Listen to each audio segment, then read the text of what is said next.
Hola, en este video vamos a hablar sobre las características y los tipos de dispositivos empotrados que existen en el mercado de una forma bastante general, empezando por los dispositivos de tipo entry level o con los que uno usualmente suele comenzar sus primeras experiencias. Eh, Existen muchos tipos de dispositivos de sistemas empotrados y características diversas. Nosotros nos iremos a enfocar en aquellos que nos van a ser probablemente más útiles para empezar con nuestros prototipos de IoT. Para empezar, vamos a conversar un poco sobre terminología. Eh, Microcontrolador, lo que es un microprocesador, o un sistema on chip son términos que se escuchan frecuentemente cuando conversamos de sistemas empotrados o sistemas embebidos. Sin embargo, es importante entender las diferencias y sus características, pues de ello depende que muchas veces realicemos una adecuada selección del tipo de dispositivo que necesitamos. Y empezamos con el microcontrolador.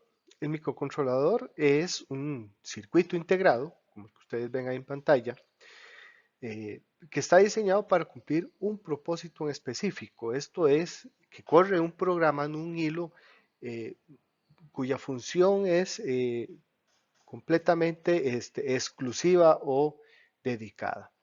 Eh, este tipo de dispositivos normalmente contienen su propio sistema de entradas y salidas digitales, su propia RAM y su propia ROM.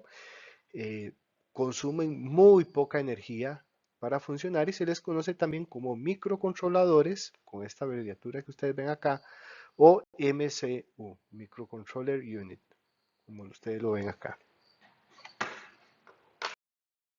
Ahora hablemos sobre el microprocesador. El microprocesador es un circuito integrado también, como el anterior, sin embargo es de propósito general. Esto significa que sus funciones pueden ser muchísimo más amplias y variadas y que puede ejecutar una cantidad grande también de hilos. Generalmente el microprocesador o el procesador, como se le conoce, no tiene un sistema propio de entradas y salidas, no tiene un sistema de RAM o un sistema de ROM, sino que son eh, aditamentos externos al procesador y que le brindan soporte. El otro tema es que también consumen mucha energía en comparación con el microcontrolador. Y como les decía, se les conoce también como procesador.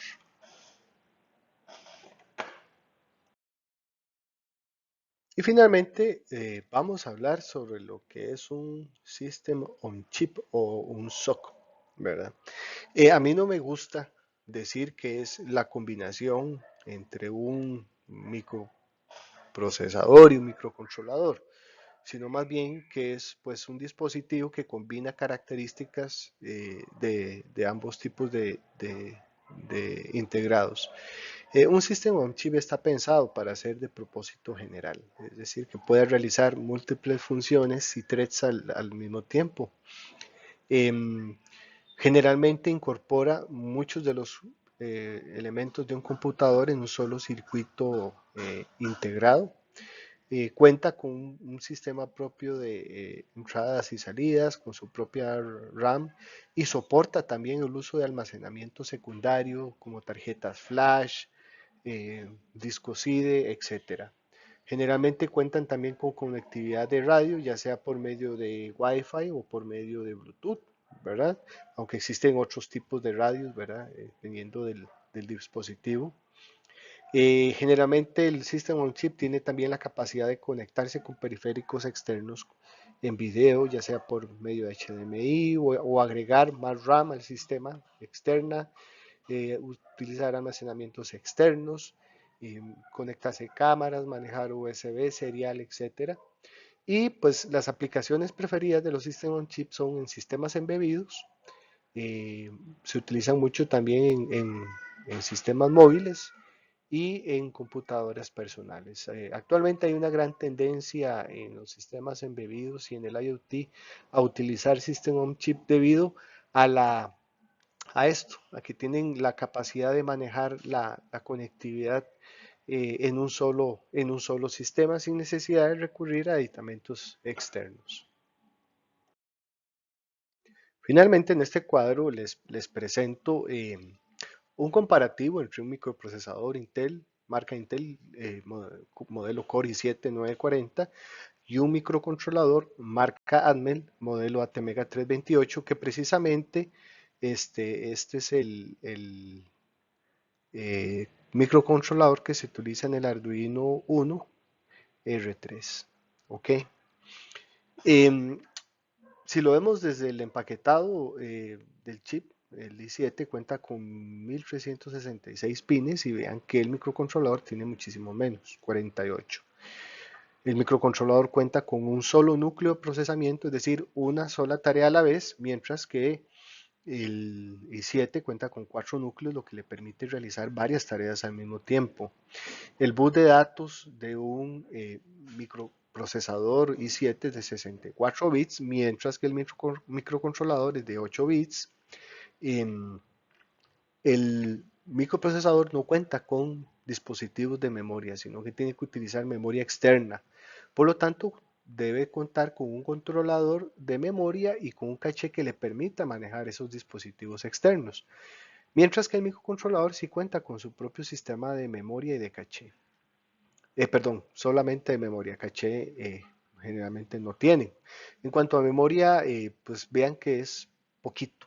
En cuanto a memoria RAM son 2 kilobits, memoria flash, que es donde el almacenamiento principal del programa, son 32 kilobits, y memoria EEPROM, que es almacenamiento persistente estático, es de 1 kilobit. Por otro lado, el i7 cuenta con un sistema de hiperthreading, lo que le permite a cada núcleo procesar dos tareas en paralelo, cosa que no se puede realizar en este microcontrolador de la derecha. Eh, Sobre construcción, el i7 tiene en estos momentos 731 millones de transistores, mientras que el microcontrolador cuenta con 600.000 transistores, bastante menos. La velocidad del reloj en un microcontrolador suele ser de 16 megahertz, perdón por acá, no son gigahertz, son 16 megahertz en este modelo, mientras que el procesador cuenta con 2.93 gigahertz. Como les decía, el procesador i7 no tiene memoria interna, pero puede manejar hasta 32 gigabytes de memoria externa, mientras que el microcontrolador está limitado únicamente a la memoria que ustedes ven ahí. Sobre el consumo de energía, vemos que un i7 gasta 160 watts de consumo, pero el microcontrolador es muy poco en relación, ¿verdad? 0.10 watts. El microcontrolador cuenta con su propio sistema de periféricos de entrada y salida. En este caso, el Atmega 38 tiene 32 puertos de entrada y salida que se pueden configurar para señales digitales, analógicas, puertos serial de comunicación SPI con dispositivos, para timer, salidas PWM, convertidores analógicos digitales. Pero el procesador, el i7, no cuenta con ningún tipo de manejo de dispositivos externos. Es muy importante tener en cuenta que los fines o los diseños de estos dos dispositivos son diferentes. En el mundo de sistemas embebidos se utiliza mucho el microcontrolador principalmente por el consumo de energía que tiene, que es tan bajo, que es muy sencillo y como son tareas específicas las que tiene que realizar, no necesitamos tampoco un gran poder de procesamiento. Por otro lado, el microprocesador sí requiere un gran poder de procesamiento, pues al ser de propósito general, puede ser que va a realizar muchas tareas al mismo tiempo y de distinta índole. Y en esta imagen ya vemos más claramente el encapsulado de un Core i7 940 versus el del Atmega 328P, ¿verdad?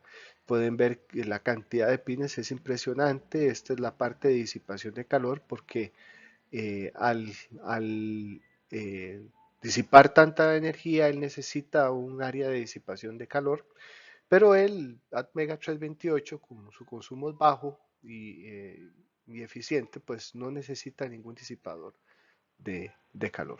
Por lo que ustedes pueden ver que aquí es simplemente el circuito integrado sin ningún sistema de disipación de calor. Bueno, ahora démosle un vistazo rápido al Arduino Uno, eh, que será pues en este curso nuestra principal plataforma de desarrollo embebido. Tenemos que entender muy bien que Arduino en realidad se refiere a una plataforma de prototipos de electrónica, es open source, tanto para el hardware y para el software. Cuando hablamos de Arduino, no nos referimos a un dispositivo específico, sino más bien a una forma de hacer de desarrollo embebido que es compatible con una gran cantidad de dispositivos embebidos, y esta plataforma provee el hardware y el software que nos permite hacer nuestras aplicaciones. Arduino Uno es el nombre que se le da a uno de estos hardware que son compatibles con la plataforma de Arduino. Una de las grandes ventajas y atractivos que tiene el Arduino Uno es que es barato. Por ejemplo, un Arduino Uno R3 cuesta $17 si es original. Sin embargo, si es un dispositivo no original, puede ser mucho más barato. El Arduino cuenta con su propio IDE de desarrollo. Sin embargo, se pueden usar IDEs de terceros que también son gratuitos. Em, Todo el software de Arduino es open source. Open source, hablamos de las librerías que están hechas en C y se programa con un lenguaje que se llama AVRC. ¿Qué podríamos decir? Es un subset de programación, digamos, derivado del C. El hardware de Arduino es extensible, todos los diagramas están publicados bajo el Creative Commons, entonces se pueden utilizar, se pueden modificar y se pueden mejorar. Es muy importante que entendamos que Arduino es una plataforma diseñada y pensada originalmente para la enseñanza de los sistemas embebidos a personas que no tienen, digamos, una especialización técnica en el área de electrónica propiamente. Sin embargo, eso ha cambiado pues bastante. Bueno, aquí podemos ver algunas características del Arduino. Como les decía, el microcontrolador es Atmega 328. El voltaje de operación de este dispositivo es de 5 voltios. El voltaje de entrada, digamos, lo que podría soportar es de 7 a 12 voltios.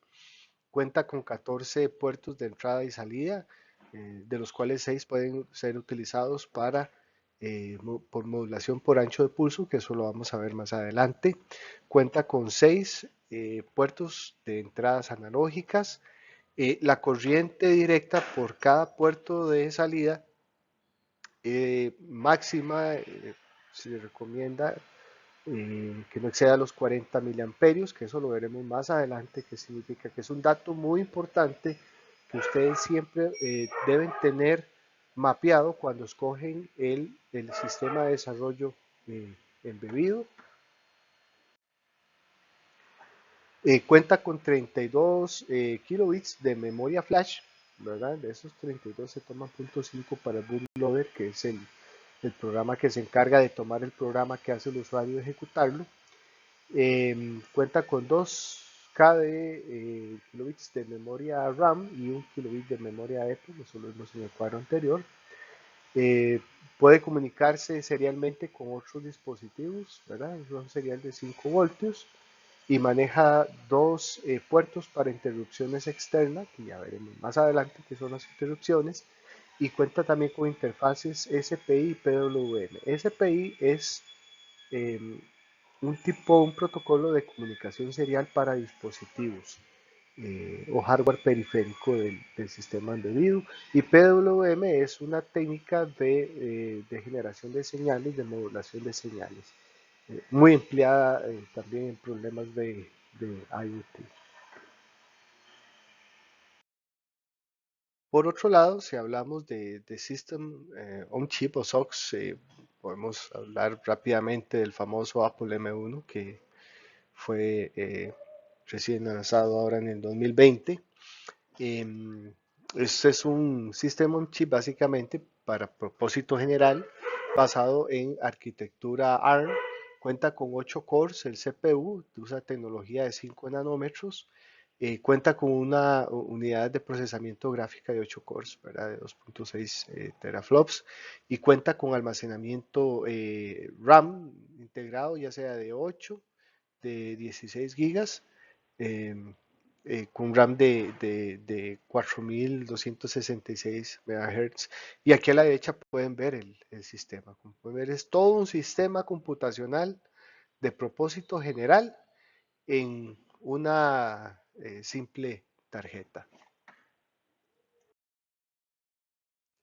Bueno, y este que ustedes tienen en su pantalla es un System on Chip construido específicamente para aplicaciones de IoT. Bueno, cabe destacar que específicamente este modelo se encuentra descontinuado, pero más por cuestiones económicas y de comercialización.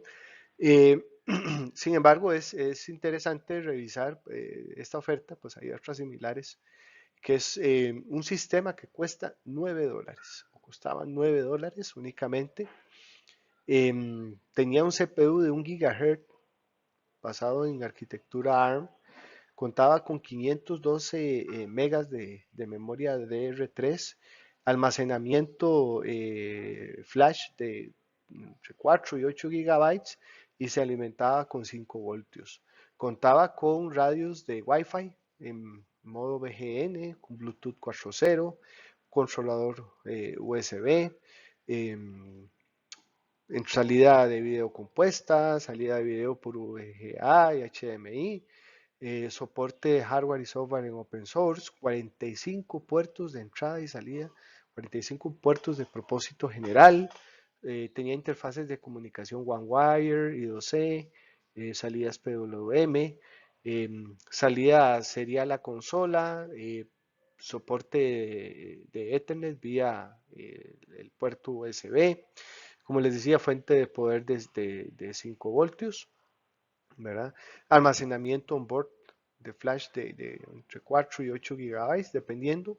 Podía venir preinstalado con Linux y soportaba actualizaciones del firmware a través del web. Entonces, vean que son sistemas bastante completos y potentes, ¿verdad? Que viene a ser una eh, toma de características de un microcontrolador y un microprocesador para dar un sistema más completo, más compacto, ¿verdad? Y especialmente este es muy útil en IoT, principalmente por las herramientas de hardware y software open source que tiene y que brinda una conectividad de Bluetooth. Ustedes pueden buscar actualmente en internet y van a encontrar muchas ofertas de System on Chip para IoT, que son sistemas diseñados específicamente para soluciones de IoT.